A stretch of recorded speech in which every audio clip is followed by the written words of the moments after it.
All right, so here come section 1.6 and 1.7 notes, which are all about systems of equations and systems of inequality. So I'll let you read the definition on your own of the systems of equations at the top. You learned in Algebra 1 3 different ways of solving systems of linear equations.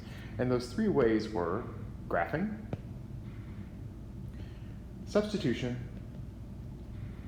and elimination. So we're going to take a couple of minutes here and go over examples of each of those 3.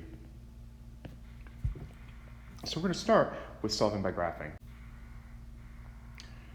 All right, so here's the system we want to solve by graphing. So the method for solving by graphing is actually really simple. You take one line, you graph it. You take the other line, you graph it on the same plane, and the solution, if there is one, is where the lines cross. So I'm going to draw some axes here. I am not very good at drawing straight lines sometimes. I'm going to draw these 2 lines. So I'm going to do the second one first because it looks like it'd be easier. I'm going to get that in the slope-intercept form. So negative 4x plus 6. So I have a y-intercept of 6 and a slope of negative 4. So down 4, right 1, down 4, right 1. And I would keep doing that. And so my line looks something like this.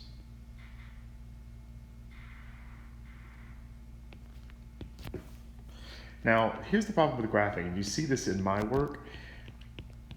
Graphing, you really need to use a straight edge because you're trying to draw these lines as exactly as possible, and if you don't draw them exactly right, the solution won't show up right. So try to use a straight edge when you're drawing these on your own. Now, the other line I want to graph, I'm going to get that into slope-intercept form. So let's see, that's negative 4y equals negative 3x minus 5. Divide both sides by negative 4. So it would be 3/4 x plus 5/4. So my y-intercept is 1 1/4. And my slope is 3/4. So up 3, right 4. I could draw another one, but I've got the intersection point here. And this intersection point happens at 1, 2. So to graph, you graph one line, graph the other line, mark the intersection point. All right, substitution. All right. So with substitution, you take one of the equations, solve it for one of the variables, and then stick that in the other equation and solve, and then use that to find the intersection. So I'm going to show you what that looks like. I'm going to pick one of the equations and solve for one of the variables, and it doesn't matter which one. I'm going to choose this bottom equation and solve it for x. So that means I want to get the x by itself.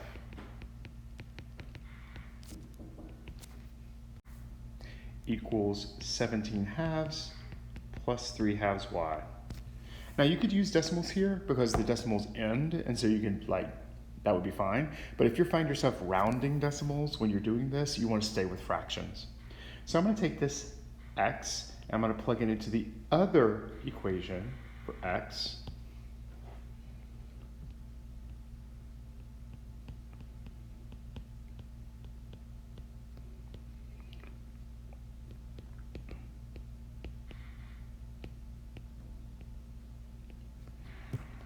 And that gives me an equation that has only y in it. So then I can basically solve this equation for y. So I'm going to distribute the 3. Again, we're simplifying before we combine. Sorry, we're simplifying before we try to solve.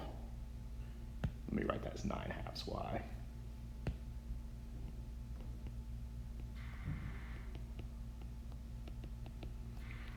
I want to combine the y terms because they're like. So let's see, 9/2 plus 10/2 is 19/2. Now I want to move, I've combined everything I can, so now I'm going to do the reverse PEMDAS. I'm going to undo the 51/2 being added, so I'm going to subtract it.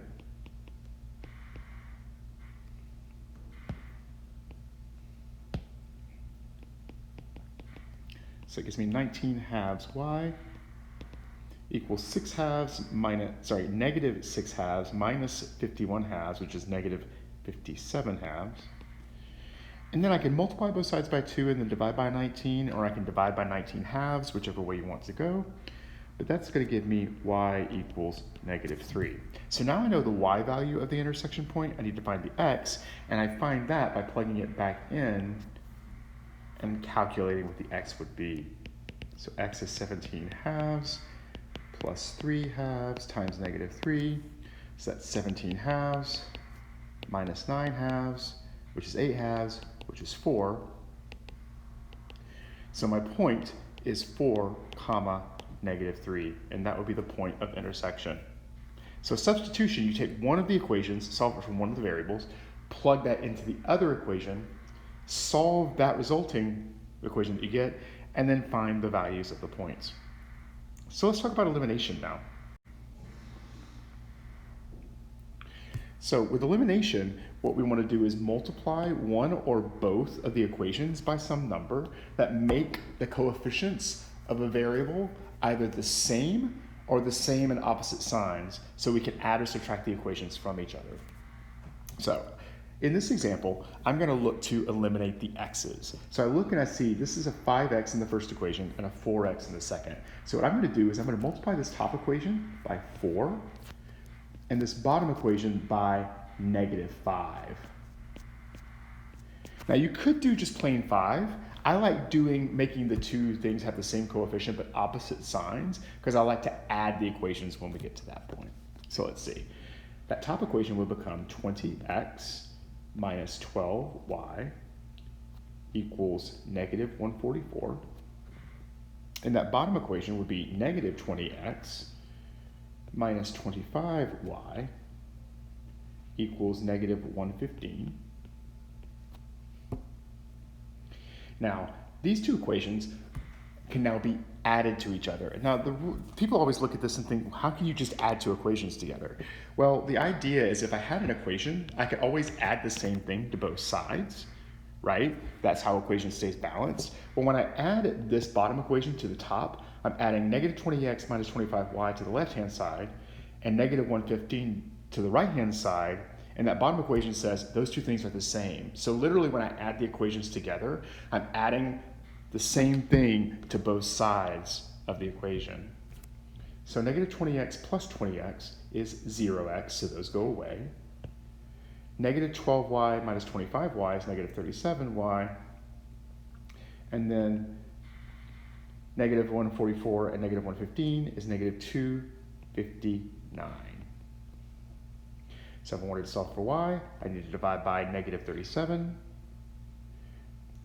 And I believe that gives me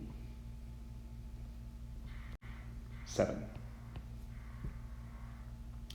Then I would take that 7, that y, and I can plug it into any of the equations that I have here and solve for x. So I'm going to choose, let's say, my original first equation.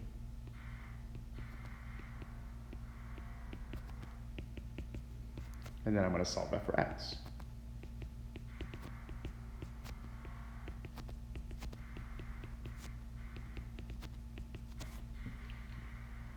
And so my point of intersection is -3, 7. Okay, so I'd like you to now take the system of equations that's at the bottom of the page, and I'd like you to solve it by substitution, elimination, and graphing. And I would recommend solving it by substitution and elimination first, because those are exact methods. And then when you graph it, you can see if your point of intersection is approximately where it should be. You should, of course, get the same answer for all three of these, because the system of equations is a single system of equations.